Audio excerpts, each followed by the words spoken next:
Hello and good morning. Welcome back to the 2016 Rewind, where I look at films from 2016 that are turning 10 years old here in 2026.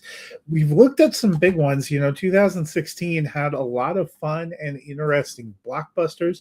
If you follow us on our site, you'll see that my partner Ricky Valero named some of the films he loved from that year. I've been going through some of the ones I liked. And that brings me to our penultimate episode, landing in the Snyderverse.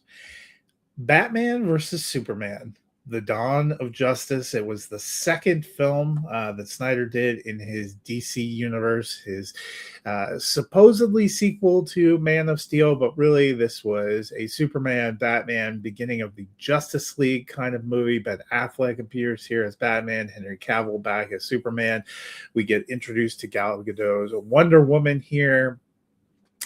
The theatrical experience was not all that I'd hoped. If you followed me for long enough, you know that Batman is one of my favorite superhero, is basically my favorite superhero, and those are some of my favorite superhero movies of all time. So I was excited, but a little skeptical. I enjoyed Man of Steel, but there were things about it that I didn't love. This movie was kind of a giant bummer when I went through theaters. So you're probably wondering, why is it on this list? Because this is usually a place where I lift up films that I like. Well, then they released the Ultimate Cut. And I have to say, rarely has a director's cut ever created an entirely different movie the way this one did.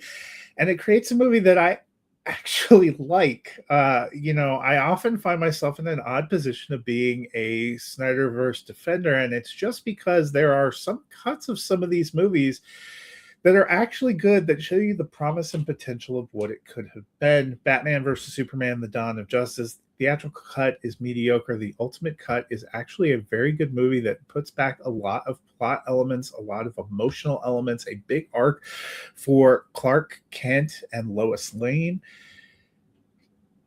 I like it. I don't know what to say. I understand the people that don't like it. I understand the people that don't enjoy it. I would have been happy to see the Snyderverse continue. I am fine watching James Gunn's DC.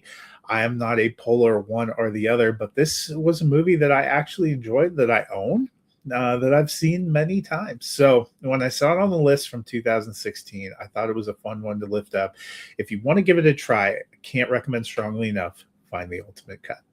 That'll do it for this week. Next week, the final installment of the 2016 Rewind before we go back in time is another big budget blockbuster. Until then, have a great week.